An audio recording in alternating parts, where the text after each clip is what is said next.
Yeah.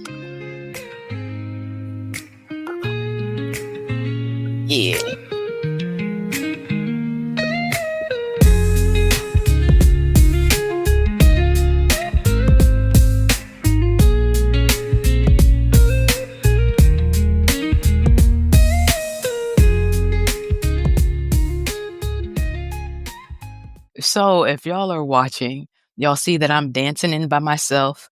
Now, one, I'm never by myself. We do still have guests, right? So I saw our guests dancing. Thank you. Thank you for dancing with me in the green room. And Christine is not going to be joining us, y'all. So we will go into the show, right? Because we're talking about how to be wise and wellness and wisdom today.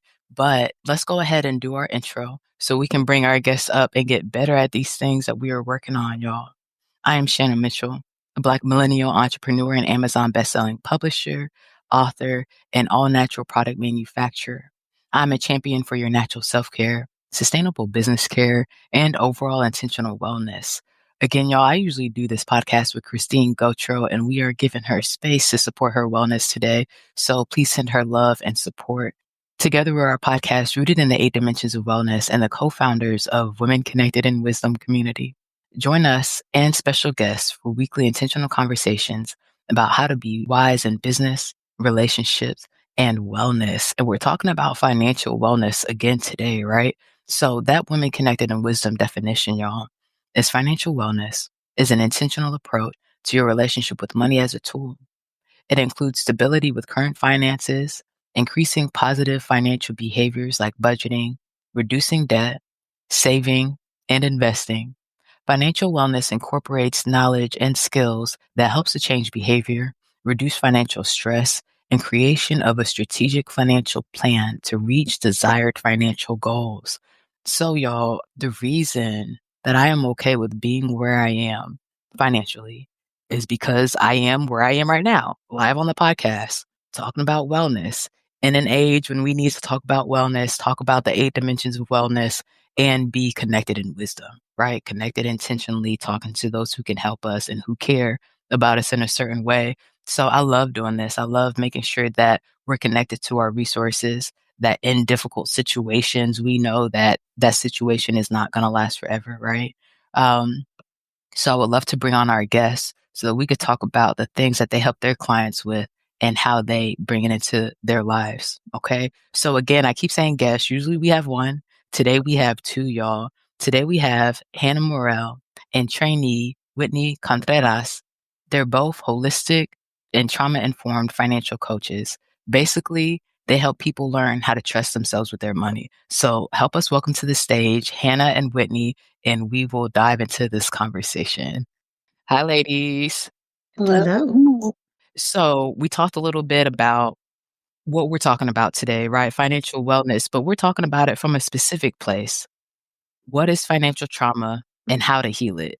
So as somebody with a psychology major, I love going in with the operational definition, right? Hannah, we just talked about it, starting with what is financial trauma? Would you tell our listeners how you walk through it and the operational definition you use with your clients? Yeah, it's pretty dry and it doesn't really resonate very much, but the technical definition that we use within our organization is long-lasting negative impacts of financial experiences. Those could be things that happened to you, choices you made. But that definition doesn't really talk about, like, it just says impact. Yeah, so that's the kind of top level definition, but definitely for everybody, it's different for every person. So we need. So let's talk about it. No, and you know, I told you I'm for the soapbox. So let's talk about it. Let's draw out the picture, right? When you talk about the definition, what do you feel like is missing there? What is it that you walk through your clients and you're like, let's build this out a little bit more than we just talked about? Yeah, Whitney, anything to add before I don't want to just take over. Go ahead. I'll chime in. Okay. So what we tend to do is to look for the impacts of financial trauma, because it's not something that those two terms together, not something commonly that we're aware of sort of as a culture yet. And what is happening impact more. And trauma? Yeah. So Wow. we're looking for the impact that's happening. And a lot of what we see is on the relationship side. So we talk about things in concepts and tools and concerns in kind of two buckets. System, which is you were talking about system right as you were opening up, the budgeting, the saving, all of those kinds of things. And those are critically important and a deep part of our curriculum. But on the other side is the relationship side. And that's like not being able to trust ourselves with money, really toxic money, stress and shame, rebellion, like rebellious spending. Within couples, we're looking at like a bunch of conflict, resentment, all of those kinds of things. And when we see those are a fair indicator that there may be financial trauma lurking under there someplace. It is not our job as coaches, because we're coaches and not therapists, to go after the trauma. We're not going to go digging around looking for it. We're going to be, but we are working on helping people reduce the impact of that financial trauma. We may never get rid of it, but we can absolutely reduce its impact. Okay. Yeah. And when I think about that, Hannah, I think about it's not your fault you were hurt, but it's your responsibility to heal. Right. So I would love to say maybe not get rid of it because some things don't go away, Yeah. right? But It's hopefully we just, can lessen it. Mhm. Hopefully we can lessen the pain of it and it can be a scar instead of a wound, Yeah, that we absolutely. operate like better with. That's what I think about. Yeah. Yeah. When you think about financial trauma, Whitney, what comes to mind for you and the conversations that you have with clients? I think the biggest for me when it comes to looking at the impact of financial experiences and that leading to trauma or stress or restriction, when I speak to clients, I see what realm they're in as in their internal dialogue. So I'm looking out for that internal dialogue and seeing what sort of dialogue they're having on themselves, and that will sort of leads to what tools to dive into. Like Hannah was saying, there's relationship tools, and then there's the The system tools. the Yep. system tools. System Thank you. Yes. Looking at those, and that'll, they're all connected, and so they go one with the other, but it'll, depending on that internal dialogue, and it depends on so many factors, Yeah. but that dialogue sort of leads into what we look at. And so with clients, it's that, for me, I like to call it the healing piece. I like to look at it from as expansion. Mm. So the hurt is there, and we can become aware of it, or we can try to avoid it. And for me, the beautiful part about it is that expansion piece of like, I'm going to carry this trauma with me, but now I'm going to um, expand from it and, you know, carry it with me to not have me drowned along with that Mhm. financial trauma, but I'm going to build on that. Right. Have you ladies heard the term post-traumatic growth? Yeah. Have you heard that, Whitney? I have not. So, like we know PTSD, right? Mhm. Post-traumatic stress. What about post-traumatic growth, right? And I think that, and it's what I talk about in the second volume with intellectual wellness and how to maximize your capacity, right? This is not about doing more. We know that sometimes doing too much can lead to burnout, right? This is about setting sustainable systems that will help the sustainability of your health, but also your business and everything that we do, right? Mhm. Um, but post-traumatic growth things happen, and sometimes they're like a will of fire or like a motivating factor, right? That will now push you to a better position and a better trajectory, sometimes than what we can see the negative impact of post-traumatic stress, you know? Yeah. So I wanted to ask a question, Hannah, because I saw your video that you shared from LinkedIn, right? Your 2-minute video. I love the post that you made, and you were talking about the difference of the systems, right? The systems um, or the tools. Shout out to your dad, right? Talking about using the right tools. Uh, and it's so important because in business or even personally, like family systems, Yeah. right? But especially in business, Christine and I we talked about it last week, a lot of conversations. And what's helped me is remembering that it's not me, it's not Christine, or it's not me and my other business partner, Sino. Sometimes it's systems. It's the third thing in between, and it's us meeting the Mhm. system and holding that accountable, right?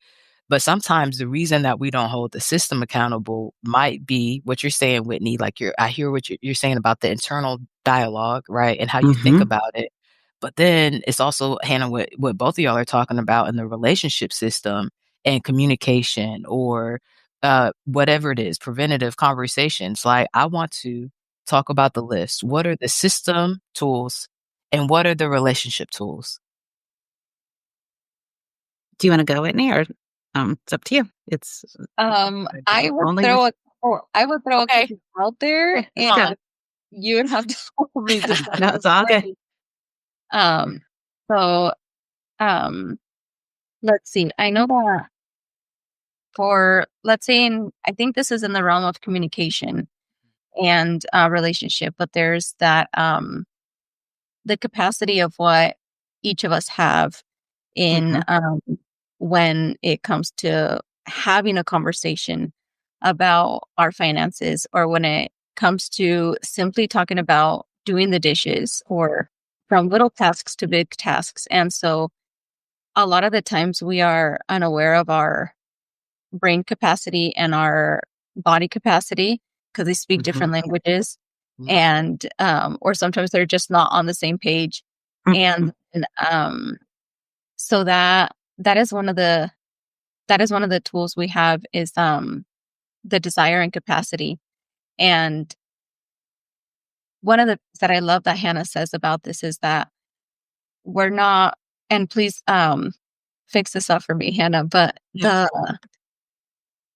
we're not we're not allowed to change or judge what the desire and capacity is for the other person.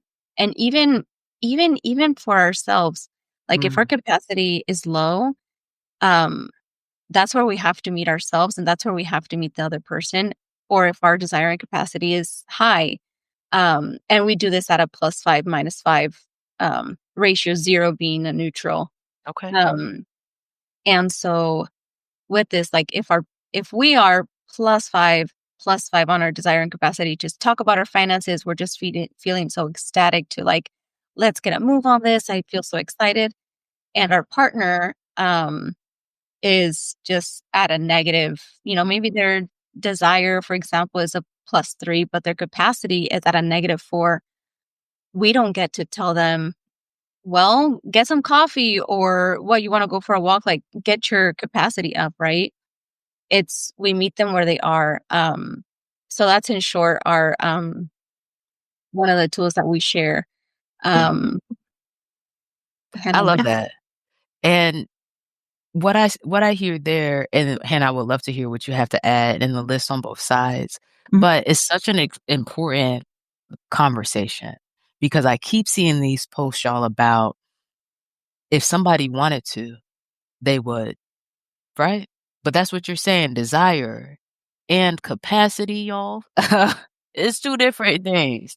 And so, like, please don't write off the good friends. Don't write off the people who are going through a hard Mm-hmm. time. Don't write off your friends if they don't wanna go out and ice might be outside. Like, it's not that they don't want to. The capacity might be different, and I think that if Mm-hmm. we had the capacity conversation in those conversations, it would make it a more fair playing ground and a healthier feel to really know what's going on instead of so Mm-hmm. quick to write somebody off or think that somebody's not trying to meet you. Hannah, what were you going to add to it?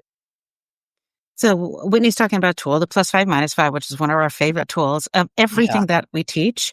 Like we custom build budgets for people, but over and over again, what we hear is that the +5 -5 is the favorite tool. It's such a small tool, but so Mhm. brilliant. But what she's talking about, really kind of underlying all of that on the relationship side of things, both our relationship with others and our relationship with money and ourselves, is acceptance. Acceptance and self-awareness without judgment. We will never have to teach anybody how to be self-aware with judgment. We're all very good at that. We live in a culture that's still got some of the grind stuff left over and can't wait for it to be done. But like we have been told that the way to get to what you want to have is to push yourself, punish yourself, hurt yourself. Um, Self-awareness without judgment means that we get to adapt and change our behavior, our routines, our systems without hurting ourselves in the process. And it's faster and easier. acceptance, self-awareness without judgment, grace, patience, all of those things are on the relationship side. And like if our overarching topic is trauma, um, particularly financial trauma, I'm sure you can see that there's a difference. But like if we're practicing grace and patience for ourselves, that's going to have a much different impact on financial trauma than like if we're practicing things like restriction, which you can't really see, but my sign says something about restriction. Oh, I like Oh, y'all go to the, yeah. link in the video. Yeah, you'll Well, see I it. can't. Yeah. So, yeah, if we live in a culture that kind of values restriction and kind of tells us that the only way to get what you want is to remove choices from yourself. And we do not respond well to that. And it's going to increase our levels of financial trauma. So self-awareness without judgment, patience, acceptance are all things that help in the long term, but it flies in the face of kind of everything we've been told about, how to get your act together with finances. You just need to make all the right choices. There is no correct choice. But, there are, back to your original, like, right tool for the job with the little story about my poor dad. Mm, So, so on the relationship side would definitely be, being aware of our desire capacity, being able to communicate that, but also practicing grace and patience, learning how to trust ourselves. There's no difference between being resilient and trusting ourselves. They're the same thing. So all of those would be relationship tools. Again, our relationship to others, but also our relationship to money within just our own sweet little heads.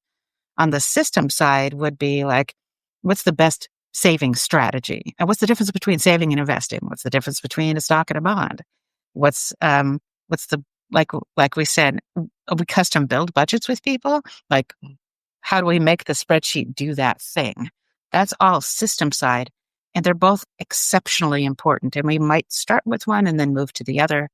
Um, I work with a lot of couples, just myself personally, and we're always kind of balancing between the two. And many of our tools are a combination. And depending on how we treat them, they could go either way. But for us, like in our little coach brains, that is the first kind of question we're asking. And we teach our clients to do this too. Is this a relationship concern or is this a system concern? And that helps us sort of like choose the right tool for the job. Um, the, the story with my dad is salient here because I was moving. Dad is not allowed to help move, so he's just there. I don't know, for moral support. And I'm yeah. opening up boxes with a steak knife, and my Mm, poor sweet dad says, "Honey, do you have a box cutter?" And I said, "Yeah, I got a steak knife." And he, it about broke his little heart. So what Dad is talking about is that we need to have the right tool for the job. We can't expect. So if we've got a relationship concern like financial trauma, and we're trying to fix it with a budget, it is not going to work. It's just not. It's not that a budget is a bad tool. It's just the wrong tool for the job. So, and I don't think I've ever experienced this, that somebody has a system tool that they try to fix with I'm sorry, backing up. A system mm, concern that they're trying to fix with a relationship tool, that has never happened. But over mm. and over and over again, because our culture is so simplistic about money, we keep trying to fix relationship concerns. Like, I can't trust myself with money. We keep trying to fix that with a system and it just does not work. And it's just the wrong tool for the job. So That was a, important. that was a lot of Hannah talking. Sorry. Hey, and we are here for the Hannah talking. Guess what? We have about 40 more minutes. So as much I space as know. you ladies need. Yeah. We take up space on Women Connected, y'all. And it's just and That's that's right. something like even in the financial conversations, right? Sometimes it's like, okay, let's hurry up and I don't want to have Yeah. to. No, baby, we got to slow down because you're Yeah. not going to retire when you think you're going to retire. It's not that you won't. It might not Right. be at 65. It might be at 95 based on these It numbers. might be at 55 if our bodies make a choice for us. And that is my choice. Yeah. That is my choice Yeah. is younger than that. But Yes. not in order to. I've been reading this book B2O about entrepreneur and growing companies, right? And it is talking about retiring, and part of it was talking about not being lazy and this idea that people have of retirement, right? When I think about retirement, I think about passive income that takes care Hmm. of the expenses, things that are coming in so that I don't have to worry about anything. Um, and financially is specifically what we're talking about, right? And I'm also still doing things. I'm still being impactful Hmm. to the community. It's not like I'm watching Netflix and binging everything as soon as they put it up, you know? And so that's my goal so that we can have more time and space. But when you ladies think about trauma, because that's the picture I would love for a lot of people to have, right? To have the Mhm. freedom to build whatever picture they Yeah. want. Have I choices. think right. I think when we go back to the trauma and the foundation that people build their financial habits off of, some of our listeners may say, "I don't know if I have trauma," because I know that, we've talked about Mhm. that emotional and mental wellness. We didn't even realize they had Mhm. these huge traumatic events. So I can think of some ideas, and some times when I could have used money more wisely. But what do you ladies see as common things that are traumatic? Maybe that people see as traumatic, like a divorce will wreck somebody's finances, right? Or maybe that they don't usually see as traumatic that can also keep them in a certain cycle that may be stopping them from getting where they want to be. What do you see? Whitney? Um, what came to mind for me was we talk about and we've mentioned this earlier, but we talk about restriction. And so we see restriction in two different ways. And one of the ways we see restriction is I have this money, so I don't know when I'm going to get this money again, so I need to put it away. Don't touch it, don't move it, put it under the mattress. That's one way of restriction. Like my desires are out of the picture. It doesn't matter what I want or what I need. This is money is staying right here. The other way that we see restriction is I have this money now and I don't know when I'm going to get it again. So I need to spend it now. I need to get the truck. I need to, you know, get the house. I need to, you know, buy the clothes or do this or like I need to spend it now because I don't know when I'll have this money again. And a lot of the times the first restriction way that I mentioned seems very the way to go. Seems like the right choice a lot of the times, Right. um, and that's leading to shutting down our own autonomy or not leading to growth for what is important for us, especially for us women of like our desires to be Mhm. the person we want to be or look the way we want to look and doing the pleasurable things that we like or different things like that. Um, we tend to see that restriction of like not spending, don't get what you want, don't get what your heart desires, those sort of things. That seems to be a very popular or what we tend to call the sexy approach of restriction. It's a sexy sales pitch. Um, Mhm. the the other one seems just a little bit more willy nilly, and you know, um, a lot of people label it as irresponsible, and so it's meeting that restriction with a different tool, like we were talking about. So it's the wrong tool for the job. But that was my first thought. Hannah, please add what you. Um, yeah, the sources of financial trauma, I mean, we could go on for hours and hours. There's systemic ones, like we live in a culture and a society that there's systemic financial oppression that we might think is gone, gone, gone. It is absolutely not. No. You know, just down to banking. But I mean, I could rant all day long about capitalism. We'll do that another time, maybe. Okay. Right. So there's this, Hmm. yeah, we can't, it's easy to deny that that's like, that we live in a meritocracy. We absolutely do not. This is like, we have been told, that we are not allowed to have certain things. Whitney's kind of talking about, especially with women. Like, I Hmm. am definitely not of your generation. I am solid. I'm about this Gen X as far as generationally as I can get. I'm like, even our boomer parents, mothers before us, we've been Hmm. told for generations, you Hmm. are not allowed to have desires. And if you desire something, that is the reason you should not have it. But we've been Really? told that, yeah, think about like, I don't know if you got this messaging, but I absolutely did. And my mother did. And yeah, we need to, our part of our value as humans is to be able to deny our desires. That is a Woo. symbol of strength. And it is not, Absolutely right? not, y'all. No, No, it's yeah. not. Yeah. No, Yeah. It's absolutely not. not. And I'm Yeah. surprised, because I didn't grow up with my mom, which is why Women Connecting and Wisdom is so important, right? Yeah. Internationally connecting women to the resources and being able to answer the questions that we have. I grew up with my dad and married and not married, had cancer, stomach, no stomach. We're trying to like eat, you know what I mean? And make sure my grades Mm-hmm. stay up. Um, and so I hear what you're saying about the system of it. You know what I mean? And so let's go back to the desires. And y'all saw my eyes get all big. Y'all, Yeah, I saw mm-mm, that. no, Uh-huh. baby, what you want. Like what's for you is for you. You know what I mean? So Yeah. if you want something, I also believe that God puts the desires in our heart. You know what I mean? So this is it might be part of your purpose. It is not just because Shannon likes to be in a swimming suit and on vacation that I want unmitigated financial freedom. But it's also because I believe it's right that we have that and I want that for my family. So I'm going to do Mhm. what's needed to get that. You know what I mean? When you're talking about the systems, Hannah, I definitely hear you, right? I saw this post the other day, and who knows if it's real news or fake news, right? But it was talking about a stimulus check, $1,700 something. I said, I want reparations. If we're giving out more stimulus checks, you know what I mean?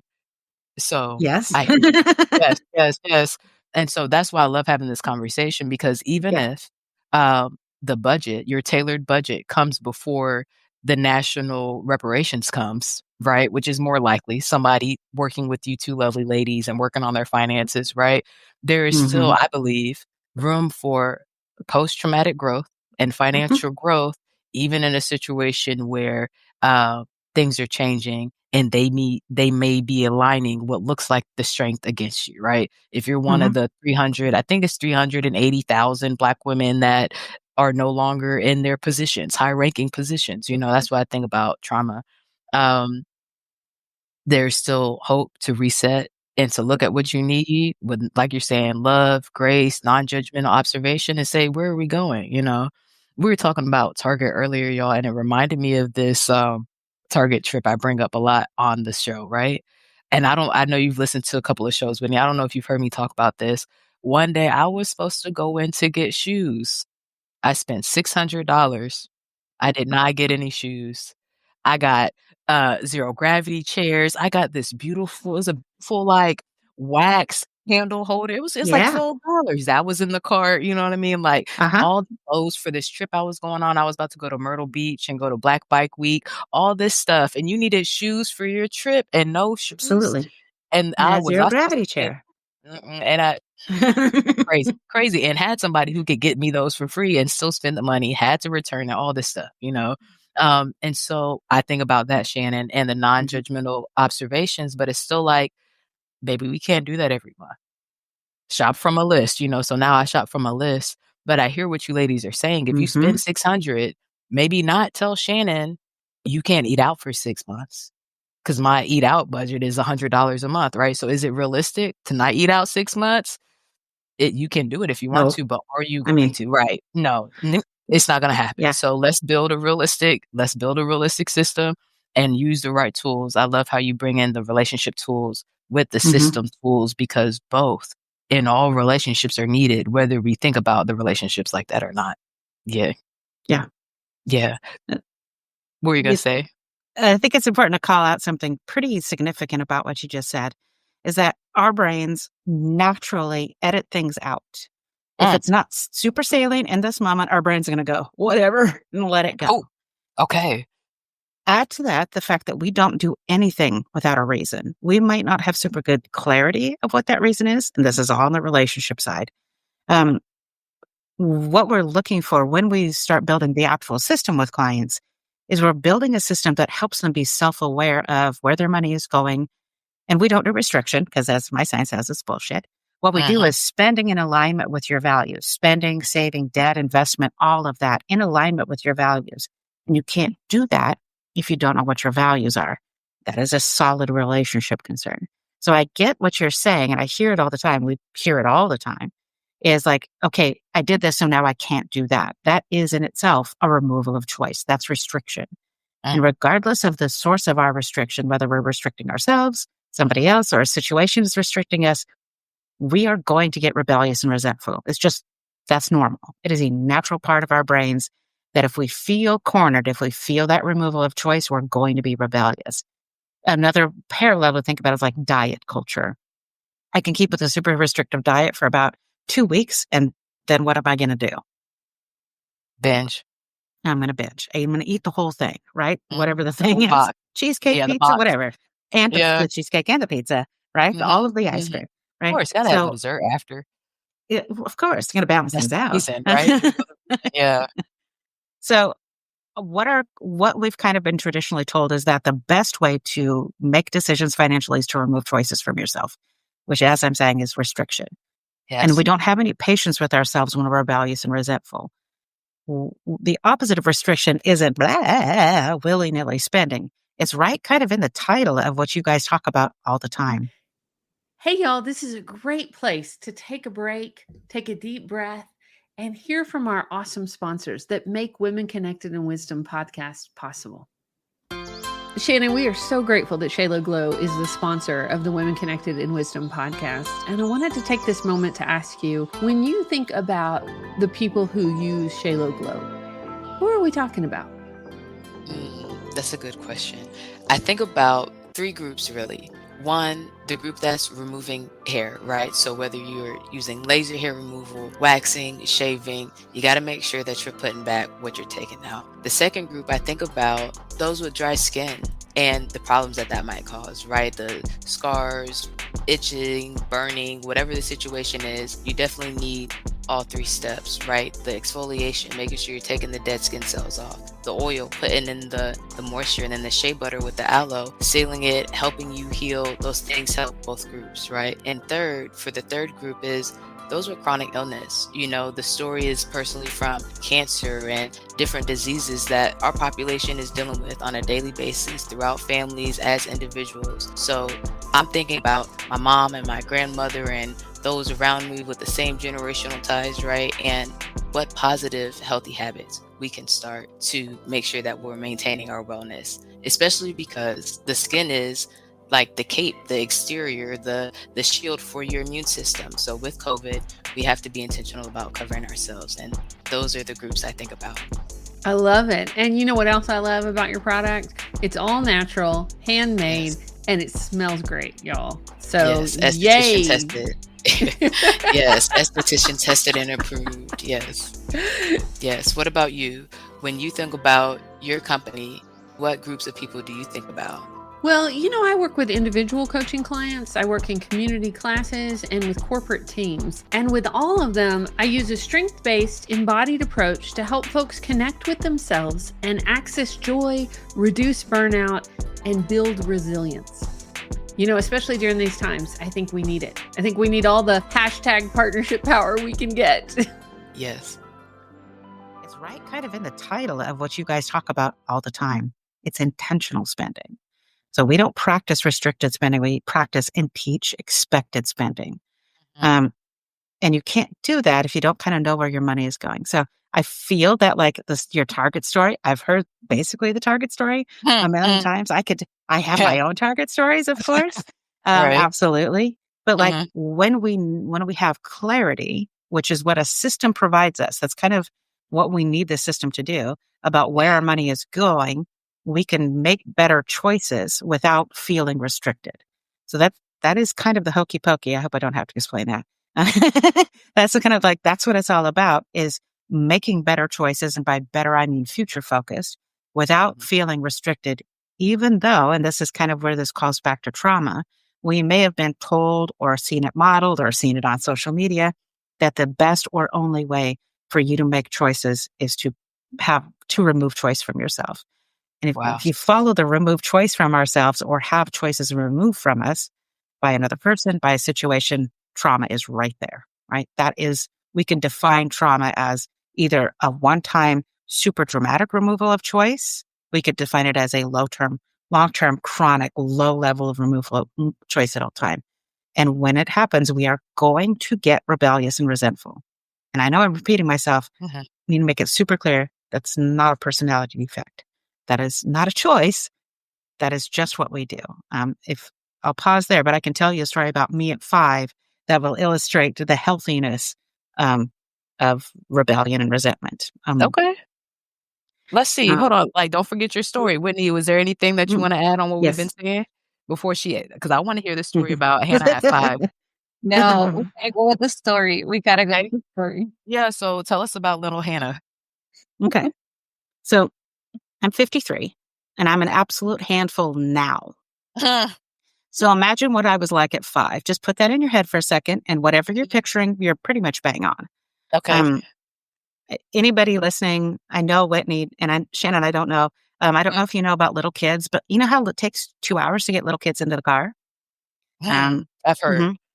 Yeah. So for some reason, okay, so this is a little bit about 1977, right? And my parents were time restricted. They were late for something. I assume it was church. And 5-year-old Hannah was not having it. Just not doing it. So eventually they physically picked me up and chucked me in the back of a 1970s Plymouth Fury. I remember to this day there was no seatbelts back there, by the way, rolling around while they were driving, rolling around screaming.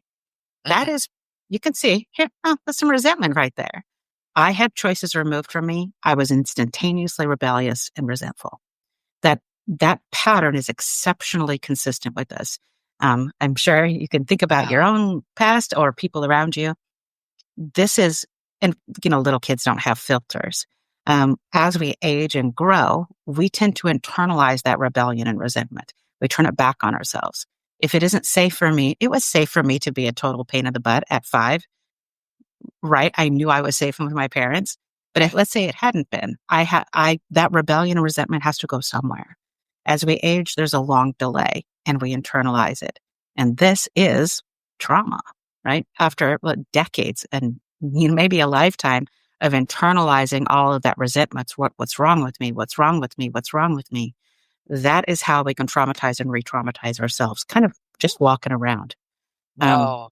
on an average Wednesday afternoon. So that is important to keep in mind because those experiences, and it could be little ones all the time or some combination, those experiences influence every single decision we make. And money is holistic. Like Whitney's Chiron says, holistic financial coach, which is like we kind of use 2 different ones: trauma-informed financial coach, holistic financial coach. I kind of don't care which one we use. That's what that means. Money is holistic. Every single choice that you make is either indirectly or directly a financial choice, which means that we're always making financial. This coming on this podcast today was indirectly a financial choice for us, right? It is. It's a financial choice for you, right? I'm It assuming. is. It is. Right? So financial choices are everywhere. And it is not something, I'm sorry. It's went down a rabbit okay. hole. And we have a comment, and I think this is Christine. Oh. Christine, I see you. But before we pull this up, I want to mention what you said about what's under your names, right? Because we talk a lot about trauma informed, and I think is hugely important. And part of what I love about what you ladies do, because it does point to the fact and let your clients know that you're keeping this front of mind, right? Like you said, Hannah, they might look at you and be like, I don't know if I want this woman to help me. I want my reparations. That's what I know, but if I know I want that, both. and I Let's want get you the both, right? reparations and we can help. Exactly. I love it. And knowing that Hannah is trauma informed, I trust that more. You know what I mean? So I think it's Yep. it's hugely important. And then the holistic financial coach, like you said, going to practitioners and different experts who help us. Sometimes things are fragmented or specialized, right? So knowing that everything is touching when we get to look at the whole picture. If I'm nervous about my finances, not having to feel like I have to build this whole team before I'm going to know where I'm at. I like both. And I hear what you're saying. I love both. Okay, let's pull this up. So, y'all, if restrictions are not the answer, what's a step to help ourselves have good financial health? Great question. I get an idea. What are your ideas, Whitney? I can't think of one right at the top of my head. Go for it. Okay.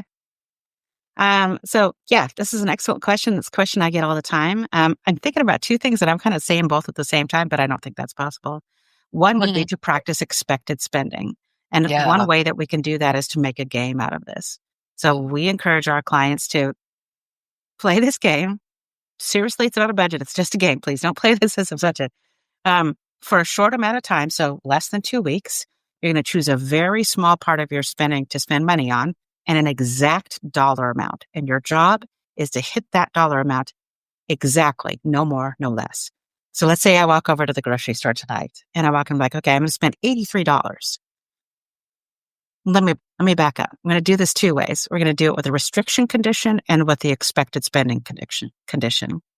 Forget everything I said about the $83. I know you can't edit it out because it's live, but It's okay. We're with you. We're with you. it's okay. Thank you. Thank you for rolling Of with me. course. So Yeah. let's say I walk into the store and I say, I can't spend more than $100. Or I say to myself, I'm going to spend exactly $100. Which one of those is the restricted condition? Which one is the expected spending condition? I'm gonna spend exactly 100. Only That's those the expected spending.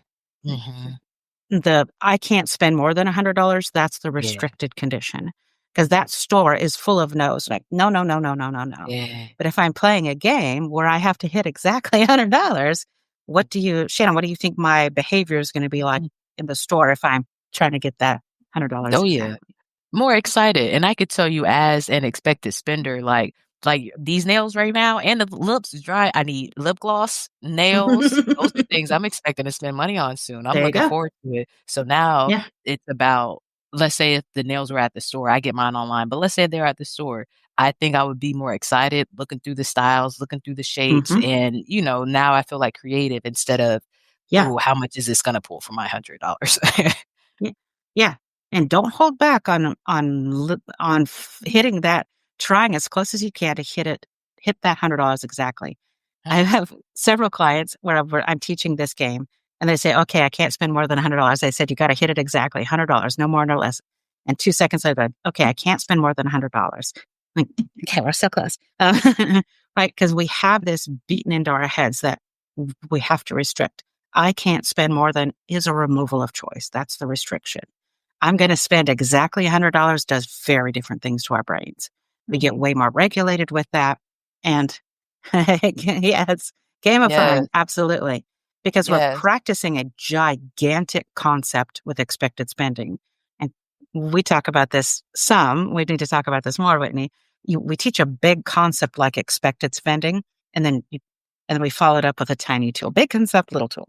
So playing this as a game really helps our brains kind of seat that in and that there's no risk. So let's say I say I'm going to spend exactly $100 and I spend $102 or $97. Does it matter? No, it's just a Okay. game, right? So we're reducing the stakes quite a bit, but we're increasing the likelihood that we're going to practice this. And I am serious. This is a skill, expected spending, because our default mode is probably going to be restriction. But like, if you're like, okay, I'm going to spend $173 on nails, like that's your job. You got to spend $173 on nails. I don't know what's an appropriate number. So yeah, just practice this game.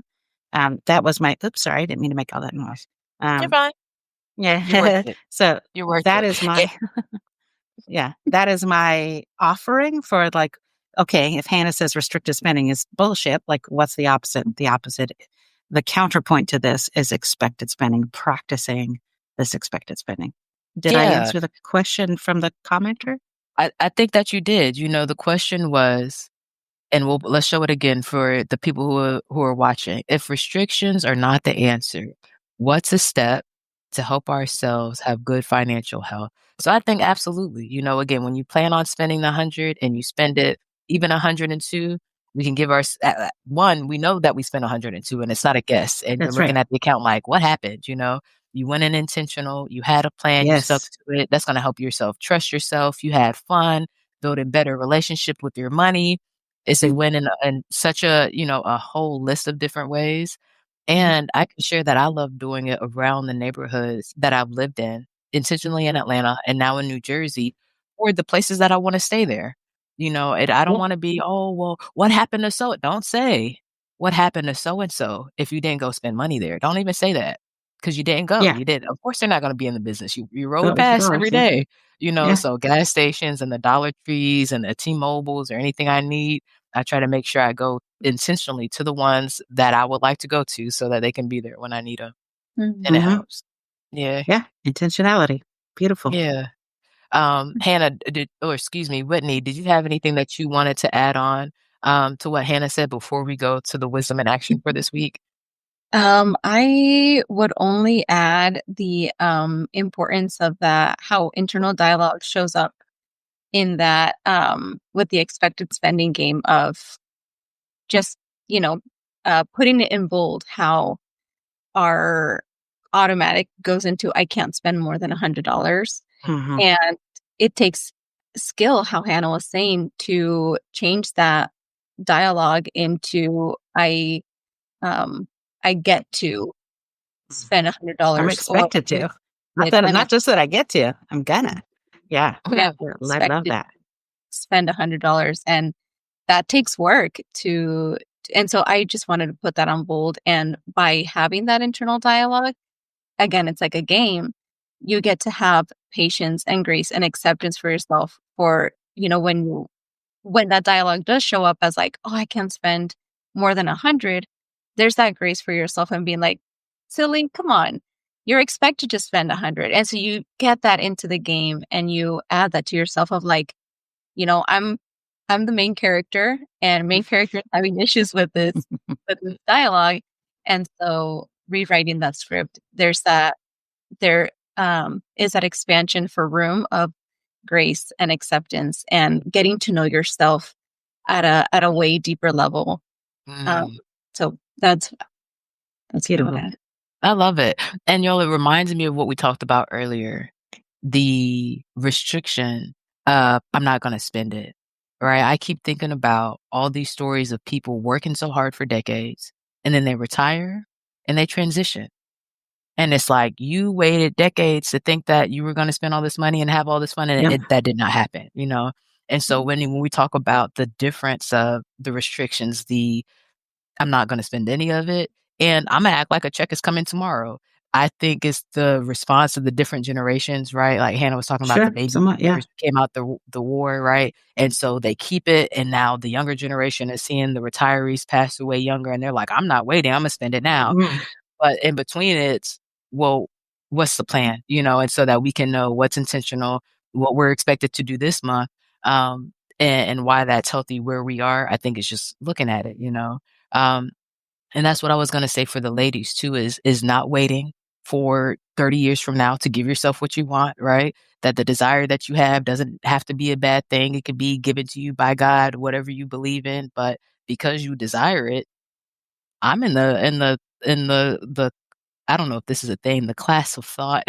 I'm in the class of thought that if that's put in my heart, then it's mine to have, It's and what's mine important. is mine. Yeah, and it's important. Yeah. And so just like I will spend 5 years letting the world get connected to resources, I will spend 5 minutes to make sure that I heat up the oven instead of using the Mhm. microwave if I want to, and, like, give that to Mhm. myself, you know? So I would love for some women to have better relationships with finances after this episode. So let's talk about what we're doing for ourselves for your wisdom and action for this week for financial wellness. What are you ladies doing intentionally to maintain your wellness? Love it if you went first, Whitney. Hmm. okay. To maintain my wellness, I have seen, I think I'll put into practice. I love, so I have gotten to know myself of that I Uh-oh. like to Oh. go into task mode, but when I go into task mode, I lose connection. And Mm, so for me, it's putting connection into as a task. And so Mhm. now I expect to spend 30 minutes with those people who are important to me, or I expect to, go get my nails done, or I expect to take a longer shower than usual. Those things that are, really important for me. Um, I expect to, set goals at the end of the month or at the beginning of the month. And so, um, noticing where I go into that automatic um, restriction or falling into that trauma and accepting myself as I am and moving that into that expansion Mm. piece and seeing it, okay, this is the way my brain automatically goes to. So, how can I expand into healthy, more accepting, loving, graceful, patient way for myself? And so, um, for me, I will expect to give myself more grace and do more of those little things that I love to do. I love it. I love it. What I hear you saying is because I'm really intentional about making it an action, or I can come on as the host and say, "Oh, I'm gonna do this," and that's not an action, you know? So you did a great job at Mhm. saying exactly what you were gonna do, and what I hear you saying is hashtag accepting and expanding. Mhm. Okay. Love What that. about you, Hannah? So I've been working a lot. I'll be honest with you folks, like this, my schedule has been absolutely bonkers lately. So Okay. I'm taking Friday off. We're in Oregon, so we call it the coast, not the beach. I'm going to go to the Mhm. coast on Friday. I'm going to do a little work, with, like some reading some books, but I also have the expectation that I'm going to wander around in weird, random little stores at the coast and buy weird, goofy stuff. So I'm expecting to eat out. I'm expecting to probably get rained on a whole lot and buy some kind of tchotchke nonsense, probably about $25 worth of tchotchke nonsense, just to something pretty and cute that I like. Yeah, not that I don't have to earn that, right? And we've all earned No. that just by waking up Right. in the morning. But it's been a little bit of time since I did something weird. So I think let's get weird with it. Hmm. Something cute and silly. Weird and wandering. Yeah, just wander around I and get like weird. Yeah. I'm gonna Yeah. find something weird there. Yeah, that's my Okay. that is my intention. I love it. And it's really important for me, you know, as somebody who uses my downtime so effectively, uses my brain intentionally, that wandering, doing nothing, that's great. Mhm. And it's needed, you know, to Oh, daydream, yeah. create space to be creative and come back Yes. as our fullest self. My goodness. For me, financial wellness, I am knowing my numbers. Mhm. Knowing my numbers. I've been looking at the numbers every day, and it's been a lot with the transition to New Jersey, you know what I mean? So I Mhm. knew there would be a job that I was leaving, the transition and the getting set up here and the here we go with the podcast back and setting up the rhythm for the end of the year, you know what I mean? Um, and again, for me, it's not about well, let's say this. I'm intentional about how I feel emotionally, where I am financially, especially Mm. as an entrepreneur, because we know sometimes it's great and then other times it's tight, right? Um, but with me still being priceless, regardless of what the numbers are in the account, it's just about knowing them and then knowing what needs to happen next. And so I've been keeping myself, um, informed, and this is where it would be easy for somebody, I feel like, with the way I used to be about money to not look at my money, right?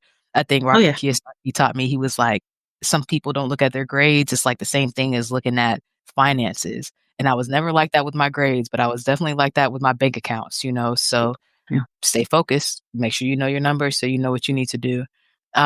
Okay, ladies, well, this has been amazing. Thank you so much for sharing the relationship tools and the system tools and how we could think about both. And what I'm really taking away is the sometimes we try to do relationship stuff with system tools. We don't do it the other way. And so a great foundation is to ask, is this a relationship or a system, you know, which way do we need to go? That makes Yeah. sense. Yeah. Yes.